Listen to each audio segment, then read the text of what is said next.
नमस्कार दोस्तों, नवीन है। आज हम लोग देखिए एक बड़ा ही इंटरेस्टिंग, पहले ही बता दिए थे आपको कि cave painting of eastern India in ancient period, ठीक है ना। तो एंशिएंट पीरियड में क्या है, ईस्टर्न इंडिया, इस चीज को आप देखिए पिछले बार भी देखे थे। वो क्या था, ईस्टर्न इंडिया का हम लोग को केव आर्किटेक्चर देखना था। इस बार हम लोग क्या देख रहे हैं, केव पेंटिंग देख रहे हैं ईस्टर्न इंडिया का। देखिए केव पेंटिंग है ना, मतलब बड़ा ही इंटरेस्टिंग टॉपिक है अपने आप में। उस तरह से आप देखिए तो किसी मतलब 20,000 30,000 पहले इतना हजार साल पहले जो पेंटिंग बनाया गया उसको हम लोग आज देखते हैं और उससे इन्फर करते हैं कि उस टाइम का मतलब सोसाइटी कैसा कैसा रहा होगा, उस टाइम का पॉलिटिकल सिनेरियो कैसा रहा होगा, उस टाइम का रिलीजियस बिलीफ कैसा रहा होगा। तो ये सब चीज़ें हम लोग को देखने को मिलता है। बड़ा इंटरेस्टिंग चीज़ है, इसको थोड़ा अच्छे से देखिएगा। तो ऐसे ही पहले ही आपको बता दिए कि मतलब 7 या 8 मार्क्स का जो क्वेश्चन आता है उसमें अगर आप एक कोट से शुरू करेंगे तो एक अच्छा इंप्रेशन जाता है। तो देखिए यहाँ पर क्या है, Indian cave painting with their vibrant depiction, क्या vibrant depiction immortalise the artistic spirit of the early communities. आप देख रहे हैं इमोर्टलाइज द मतलब कभी नहीं मरेगा, क्या जो आर्टिस्टिक स्पिरिट था कब का, जब हम लोग के मतलब अर्ली जो कम्युनिटीज थी उनका, ठीक है। तो ये कौन बोलते हैं, तो ये जेम्स फर्गसन बोलते हैं, ठीक है। तो ये जेम्स फर्गसन का आप ये कोड जो है याद रखिएगा। जैसे केव पेंटिंग वाला है ना, तो इसको आप सीधा चिपका दीजिएगा, ठीक है मेरे दोस्तों। अब आगे चलते हैं।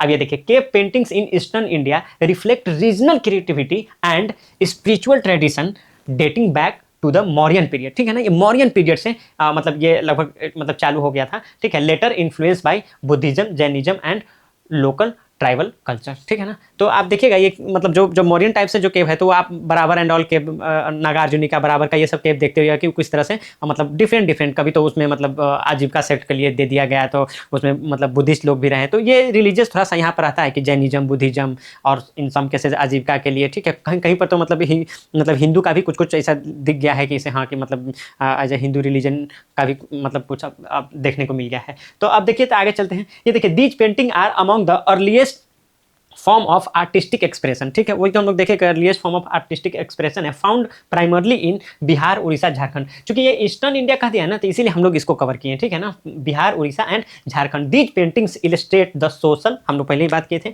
कि क्या social cultural evolution of the region. तो social and cultural evolution of the region ये किया है। अब देखिए feature of the cave painting in eastern India. तो ईस्टर्न इंडिया में केव पेंटिंग का क्या फीचर है वो आप देख लीजिए। तो अर्ली मॉरियन, ये देखिए सिंप्लिसिटी इसका देखिए, अर्ली मॉरियन सिंप्लिसिटी क्या है, मिनिमलिस्ट। अब मिनिमलिस्ट आर्ट मतलब होता है कि इसमें ज़्यादा रंग उंग का जरूरत नहीं, मतलब होता है ना ऐसे बोलते हैं ना, ताम झाम ज़्यादा नहीं, और मतलब सिंपल जितना जरूरत है उसी हिसाब से, ठीक है। तो ये minimalist art associated with early Buddhism, ठीक है ना। ये अर्ली बुद्धिज्म से ये मिनिमलिस्ट आर्ट ये है। तो ये इसमें देखेंगे बराबर केव जो मतलब ऐसा जहानाबाद में है, इसी के बारे में कह रहे थे कि इसी को डोनेट कर दिया था आजीविका को, जो मतलब अशोक किए थे। जैन इन्फ्लुएंसेस, अब देखिए focused on the aesthetic themes and Jain teachings, ठीक है ना। तो ये चीज़ है कि मतलब ज़्यादा लेविश लाइफ नहीं, मटेरियलिस्टिक चीज़ों से दूर ऐसा रहता है, तो उसको क्या एस्थेटिक बोलते हैं, ठीक है ना। अब ये देखिए तो इसमें क्या है, तो ये खंडगिरी और उदयगिरी का देखिएगा, तो ये मतलब केव्स है जो कि उड़ीसा में है। तो ये उस टाइम के बात हो रहा है, उदयगिरी खंडगिरी उस टाइम का, जैसे मतलब कलिंगा के उधर का रीजन है,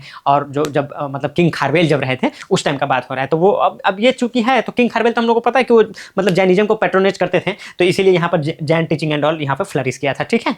अब देखिए, ये देखिए नेचुरल पिगमेंट्स। तो नेचुरल पिगमेंट्स का यूज कैसे, तो use of local minerals, red ochre and white clay and charcoal for painting. तो इस तरह से नेचुरल चीज़ों का ऑब्वियसली मतलब उस तरह से यहाँ पर जैसे हमारे पास ऐसा 5 कलर का मार्कर है, ठीक है, तो उस तरह से थोड़ी उस टाइम हुआ करता था, है ना क्या। तो उस टाइम तो नेचुरल कलर बनाते थे। अब जैसे यहाँ पर लिखा है सीतामढ़ी केव्स बिहार, तो भाई देखिए हम सीतामढ़ी के ही हैं, लेकिन हमको नहीं पता है कि वहाँ पर केव कहाँ है। अगर आप में से भी कोई है देख रहे हैं तो थोड़ा सा हमको इनलाइटन कीजिए कि यार सीतामढ़ी में केव कहाँ पर है, ठीक है ना। मतलब ऐसा होगा तो हम देखेंगे, लेकिन यार मतलब मुझे तो अभी तक ऐसा जानकारी में नहीं है, मतलब सॉरी टू से दिस, बट यार दिस इज द ट्रूथ।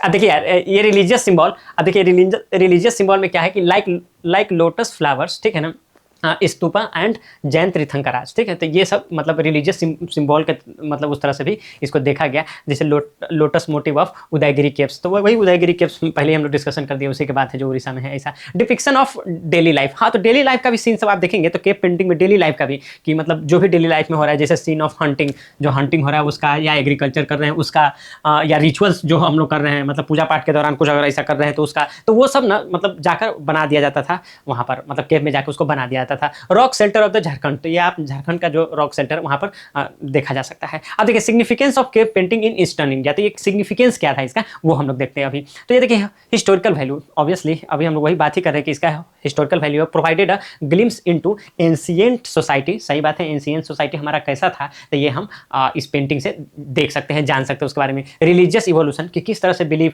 आप देख रहे हैं एक टाइम था कि मतलब भगवान वगैरह, जैसे आप देखेंगे तो इंडस वैली सिविलाइजेशन में ऐसा थोड़ी मिला है कि हम लोग को कोई मतलब ऐसा शंकर जी चाहे ये हनुमान जी चाहे कोई भी भगवान वहाँ पर उस टाइम से थे, नहीं, वहाँ पर एक पशुपति का एक मिला है इस तरह से स्कल्पचर। तो ऐसा माना जाता है कि उसी को मतलब पूजा जाता था इस तरह से है, कोई डायरेक्ट भगवान का जो अभी के गॉड गॉडेसेस है हिंदुइज्म में उस टाइम नहीं। तो इस तरह से आप देख सकते हैं कि रिलीजन का भी कैसा रिलीजियस इवोल्यूशन कैसे हुआ है वो सब भी इसमें देखा जा सकता है, एंड द लोकल ट्रेडिशन, ठीक है ना, और local tradition at that time how it was, तो वो भी देखा जा सकता है। रिलीजियस प्रोपोगेशन, ठीक है ना, तो ये Jain and Buddhist cave paintings help in spreading religious ideologies. Obviously सही बात है, जैसे मतलब जैसे भगवान बुद्ध भी क्या बोले थे कि स्तूपा को हमको ऐसा जगह पर बनाना जैसे कि जहाँ से लोग देखें, मतलब चौक चौराहा ऐसा स्थान हो वहाँ पर स्तूपा को बनाना जो विजिबिलिटी बहुत ज़्यादा हो, ठीक है ना। तो उससे मतलब कोई भी सिंबॉलिक चीज़ देखते हैं तो उससे उस आइडियोलॉजी का तो मतलब उससे बढ़ता है ना। जैसे क्यों मतलब ऐसा लोग मारपीट करते रहते हैं कि नहीं कि अंबेडकर का फोटो यहाँ पर होना चाहिए, तो फिर क्यों मतलब जो लोग अंबेडकर को नहीं मानते तो वो क्यों उसको फिर तोड़ते रहते हैं, क्योंकि ये सिंबॉलिक रिप्रेजेंटेशन होता है